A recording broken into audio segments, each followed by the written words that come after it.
Hello all, అందరికీ సంక్రాంతి శుభాకాంక్షలు. Wish you all a very happy and prosperous Makar Sankranti. First అయితే నేను వేసిన సంక్రాంతి ముగ్గు చూసేయండి. పొంగల్ థీమ్లో అయితే ముగ్గు వేశాను, పొంగుతున్నట్లుగా. ఇంకా ధాన్యాలు అంటే ఈ పండక్కి రైతు పండించిన ధాన్యం అంతా చేతికి వస్తుంది కాబట్టి ధాన్యం వేశాను. Plus sun, kites. సంక్రాంతి అంటే గాలిపటాలు ఎగరవేయడము. సూర్యుడు ధనుస్సు రాశి నుంచి మకర రాశిలోకి ప్రవేశిస్తాడు కాబట్టి మకర సంక్రాంతి అంటారు.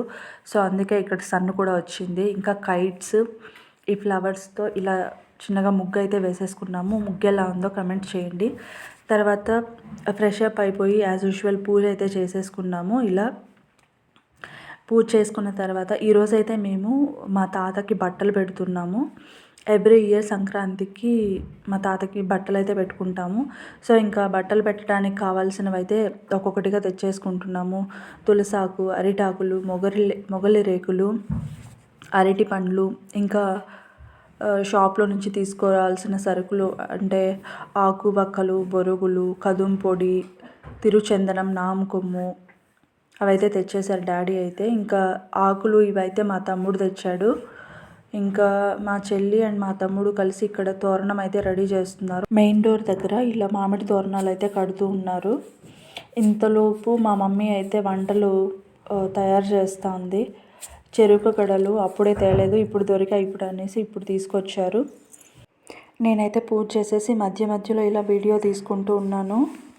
చూడండి, తోరణాలు కట్టగానే పండగ కళ అయితే వచ్చేసింది. ఇంకా కిచెన్లోకి వెళ్ళి చూద్దాం ఏమేమి రెడీ చేస్తున్నారో. మా చెల్లి అయితే ఇంకా చిక్కుడుకాయలు వలుస్తుంది, చిక్కుడుకాయలు తాలింపు కోసం. అండ్ గుమ్మడికాయ తాలింపు కూడా చేస్తున్నాము. ఇదిగోండి గుమ్మడికాయలు కట్ చేస్తుంది తాలింపు కోసం. కటింగ్ అంతా మా చెల్లె చేస్తుంది. ఎప్పుడు ఆ పిల్లకి కట్ చేయడం అంటే చాలా ఇష్టం. ఇక్కడైతే కుక్కర్లో పప్పు ఉడికిపోయింది ముద్దపప్పు కోసం అండ్ పప్పు రసం కోసం. రసానికి చింతపండు నానబెట్టారు, కొత్తిమీర, కరివేపాకు, చింతపండు, వంకాయలు వచ్చేసి వంకాయలు పులకూర చేస్తున్నాము. ఇంకా తెల్లగడ్డ దంచుతూ ఉంది మా మమ్మీ. ఇంకా మా చెల్లి అవి కటింగ్ చేసేసి ఇంకా వంకాయలు కట్ చేస్తుంది వంకాయ పులకూర కోసం. ఇంకా వెల్లుల్లిపాయలు, ఉల్లిగడ్డలు అవన్నీ రెడీగా పెట్టున్నారు. ఆ గుమ్మడికాయ పగలు కొట్టాం కదా, ఆ గుమ్మడి గింజలు అయితే ఇలా తీసి ఆరబెట్టారు. ఒక పక్క ఇంకా పాయసం ఉడుకుతూ ఉంది అండ్ ఇంకొక పక్క స్టవ్ పైన రైస్ అయితే పెట్టింది. బియ్యం కడిగి ఎసురు పోసి పెట్టేశారు. ఇదిగోండి చూడండి, జస్ట్ ఇప్పుడే పెట్టింది. అండ్ పాలు, వడకి అలసంద పప్పు అయితే నానబెట్టారు. ఇంకా వడ కోసం అనేసి ఎర్రగడ్డలు, కొత్తిమీర, పుదీనా అవన్నీ తరిగి పెట్టున్నారు ఒక బౌల్లో. రెడీ అయిపోయినవన్నీ తీసుకొని వచ్చేసి డైనింగ్ టేబుల్ పైన పెట్టారు. ఇంకా వడ పిండి రెడీ చేసుకొని కలుపుతోంది మా చెల్లి వడలు వేయడానికి.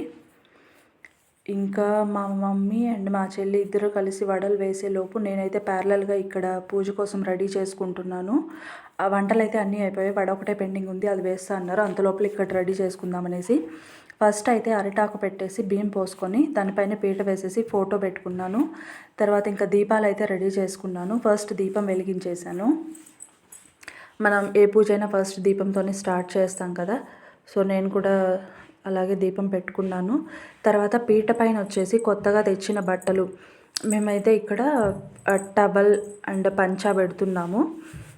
ఇంకా బట్టల పైన ఆకు, వక్కలు, మొలతాడు, కదుం పొడి, పూలు, పండ్లు, బొరుగులు అండ్ తిరుచందనం, నామకొమ్ము ఇలా ఇవన్నీ పెడతారనమాట. ఇంకా నేను లైట్గా పైన అక్కడ మామిడి ఆకులు మిగిలి ఉంటే కొంచెం అట్లా డెకరేషన్గా ఉంటాయి అనేసి ఇక్కడ పెట్టాను ఫోటో పైన. ఇంకా పక్కన వచ్చేసి తెచ్చిపెట్టుకున్న చెరుకు గడలు అండ్ మొగల రేకులు అయితే పెట్టేశాము. అండ్ ఎండు ఖర్జూరం కూడా పెట్టాము. ఇది వచ్చేసి మెయిన్ అనమాట. బొరుగుల్లో ఎండు ఖర్జూరం అండ్ బట్టల పైన కూడా 2 ఎండు ఖర్జూరాలు అయితే పెట్టుకున్నాము. తర్వాత తలిగలు వేసుకోవడానికి అరిటాకులు అయితే వేసేసుకున్నాము. ఇప్పుడు మేము 5 తలిగలు వేసుకుంటున్నాము. ఇప్పుడు ఫస్ట్ అన్నీ రెడీ అయిపోయాయి కదా, ఏమేమి రెడీ అయ్యో చూద్దాం. అన్నము, పాయసము, వడలు, అలసంద వడలు, చిక్కుడుకాయ తాలింపు, ముద్దపప్పు, నెయ్యి, వంకాయ పులకూర, పెరుగు, రసము, గుమ్మడికాయ తాలింపు ఇవన్నమాట.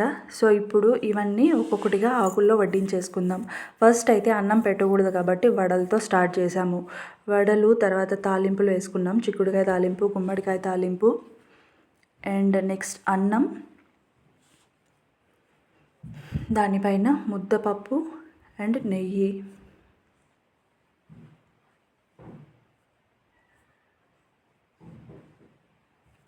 మన సైడు ఏదైనా ఉపవాసం ఉన్నప్పుడు ముద్దపప్పు అయితే కంపల్సరీ చేస్తారు.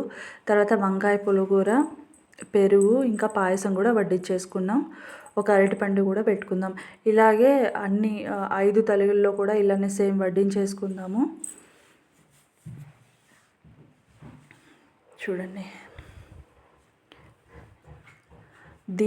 దీపం చూస్తేనే ఒక పాజిటివ్ వైబ్ వస్తుంది కదా, చాలా బాగుంటుంది. అరిటాకులో భోజనం చేయడం మన ఆరోగ్యానికి చాలా మంచిది. అట్లీస్ట్ పండగలప్పుడైనా అరిటాకులో భోజనం చేయడానికి ట్రై చేయండి. నాకైతే అరిటాకులో తినడం అంటే చాలా ఇష్టం. ఈ విధంగా మనం చేసుకున్న పదార్థాలన్నీ తలవిల్లో వడ్డించేసుకున్న తర్వాత సాంబ్రాణి అయితే వేసుకోవాలి. అగ్గినిప్పులు మాకు అవైలబుల్లో లేవు కాబట్టి కంప్యూటర్ సాంబ్రాణి ఉంటుంది కదా, అవే ఒక 2 కోన్స్ అవి పెట్టేసి నార్మల్ సాంబ్రాణి పొడి అయితే అందులోనే చల్లేసాను. తర్వాత ఇంకా కర్పూరం కొంచెం పొడి చేసి అలా వెలిగించామన్నమాట. ఇది కూడా బాగానే వచ్చింది సాంబ్రాణి పొగ అయితే. ఎందుకంటే మెయిన్ పెద్దవాళ్ళకి, చనిపోయిన వాళ్ళకి పెట్టేటప్పుడు సాంబ్రాణి మెయిన్ కదా, సాంబ్రాణి వేయడం అంటారు. సో ఇంకా అలా వెలిగించేసుకున్నాం అన్నమాట. నెక్స్ట్ కర్పూరం వెలిగించేసి కొబ్బరికాయ కొడుతున్నారు. మా డాడీ అయితే కొబ్బరికాయ కొడుతున్నారు ఇక్కడ.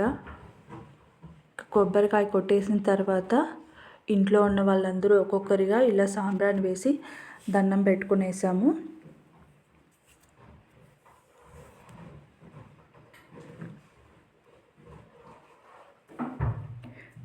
మా డాడీ వేశారు ఫస్ట్, తర్వాత మా మమ్మీ వేశారు.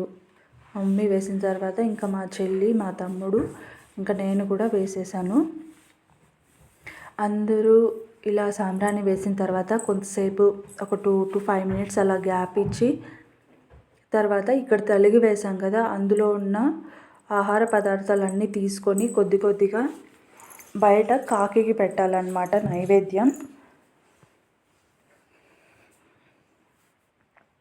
ఎందుకంటే కాకి వచ్చి ముట్టితే మన పెద్దవాళ్ళు వచ్చి ఆ ఆహార పదార్థాలన్నీ స్వీకరించారు అనేసి అర్థం అన్నమాట, పితృదేవతలకి. సో ఇలా గోడపైన అయితే నీళ్ళు చల్లేసి కొద్దిగా ఆకులో ఇలా ప్రసాదం అయితే పెట్టేసాము కాకికి. తర్వాత వచ్చేసి అందరూ తీర్థం తీసుకొనేసి భోంచేసాము. Please do like, share and subscribe my channel. Thank you.